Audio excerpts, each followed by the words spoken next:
बेटा हम लोगों ने कल हैज़र्स लॉ पढ़ा था और उससे रिलेटेड जो है मैंने आपको एक दो क्वेश्चंस दिए थे होमवर्क के लिए भी।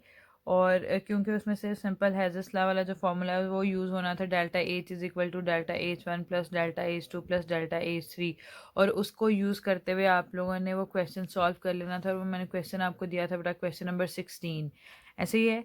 और अभी जो है हम लोगों के पास इस चैप्टर का सिर्फ एक जो है लॉन्ग क्वेश्चन रह गया, आखिरी वाला बॉर्न हैबर्स प्रोसेस वाला।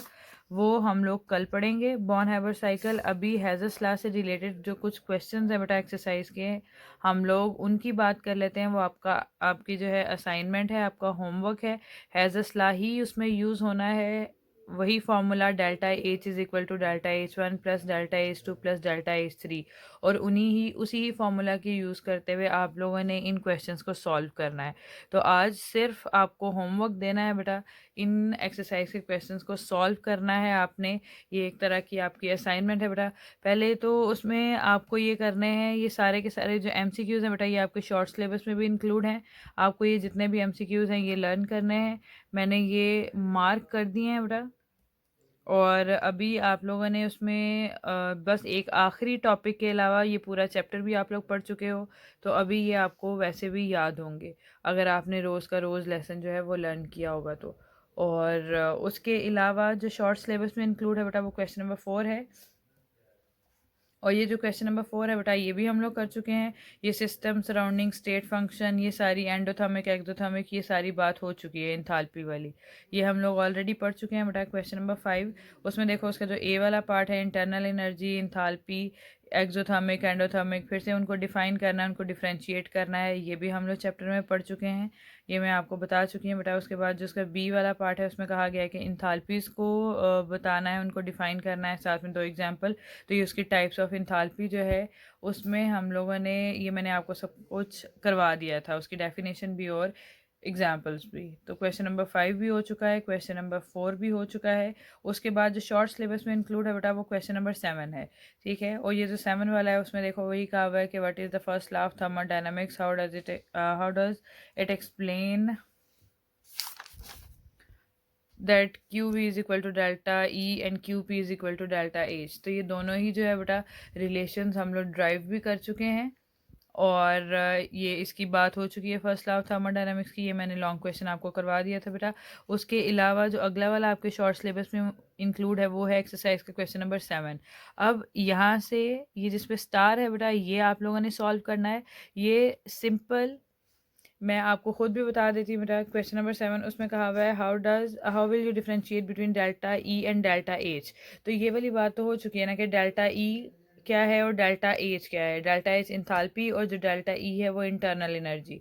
ये वाला पॉइंट, इतना जो पार्ट है वो इस क्वेश्चन का हो चुका है। अगला वाला तो जो है वो देखो उसमें क्या कहा गया है, is it true that delta H and delta E have the same values for the reaction taking place in solution state. ठीक है, तो उसमें आपको ये बताना है बेटा कि सोल्यूशन, और जो है अगर हमारे पास है वहाँ पर सोल्यूशन स्टेट में रिएक्शन हो रहा है, तो डेल्टा एच जो है वो किसके बराबर है, डेल्टा ई के। तो ये हम लोगों ने बात की थी बेटा कि जो डेल्टा एच है, जो डेल्टा एच है बेटा वो किसके बराबर है,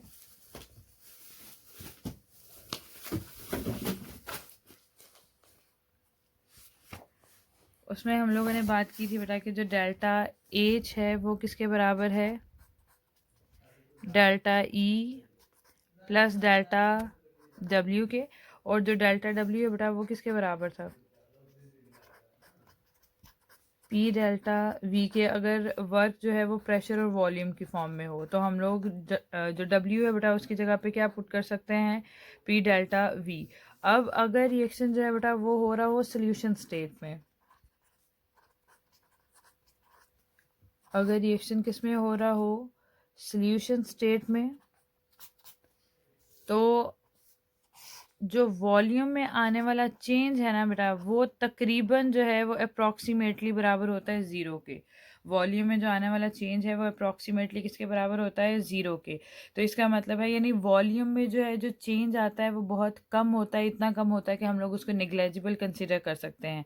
तो अगर डेल्टा वी यानी अगर लिक्विड फॉर्म में सोल्यूशन फॉर्म में लिया जाए तो चेंज इन वॉल्यूम अप्रॉक्सीमेटली है 0 के।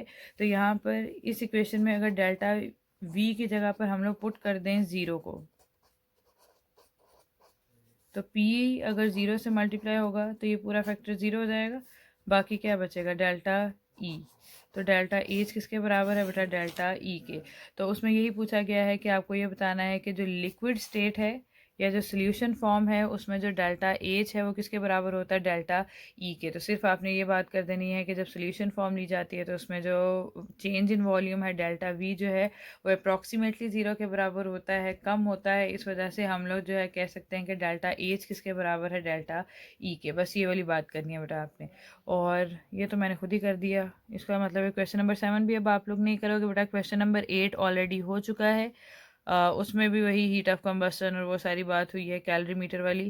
क्वेश्चन नंबर 9 जो है बेटा ये आपने करना है, ये हीट ऑफ न्यूट्रलाइजेशन से रिलेटेड है।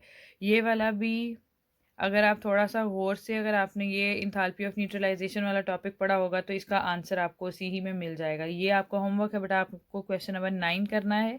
क्वेश्चन नंबर 10 हम लोग कर चुके हैं बेटा, इसमें से आपको करना है क्वेश्चन नंबर 10 का बी पार्ट और क्वेश्चन नंबर 10 का सी पार्ट।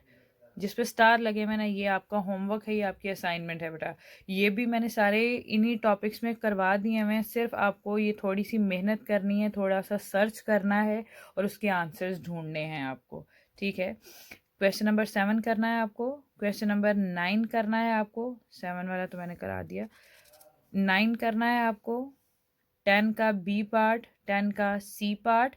क्वेश्चन नंबर 11 हम लोग ऑलरेडी कर चुके हैं बेटा, जो हम लोगों ने कल पढ़ा था हैज़ेस लॉ वाला, वो हम लोग कर चुके हैं। क्वेश्चन नंबर 12 ये हम लोग कल पढ़ेंगे, ये बॉर्न हैबर्स प्रोसेस, ये अभी आपने नहीं किया। क्वेश्चन नंबर 13, 14 और 15 ये ऑलरेडी मैंने आप लोगों को करवा दिया हुआ बेटा, होमवर्क दिया हुआ था जिसमें हम लोगों ने वो इंथाल्पीज मेजर की थी जब बॉम्ब कैलोरीमीटर और ग्लास कैलोरीमीटर को यूज़ करते हुए, ठीक है। और अगला वाला जो है क्वेश्चन नंबर 16, ये मैंने कल आपको होमवर्क दिया था बेटा, हैज़ेस लॉ में delta H is equal to delta H one plus delta H two वाला फॉर्मूला लगा के सॉल्व करना था। अभी जो आपका होमवर्क है बेटा वो ये है कि क्वेश्चन नंबर 17 करना है आपको, क्वेश्चन नंबर 18 करना है, क्वेश्चन नंबर 19 और क्वेश्चन नंबर 20। ये चारों के चारों क्वेश्चन जो है बेटा ये सॉल्व होंगे हैज़ेस लॉ को यूज़ करते हुए। ये आपका होमवर्क है, ये 4 न्यूमेरिकल्स और इन चारों ही में यूज़ होना है हैज़ेस लॉ।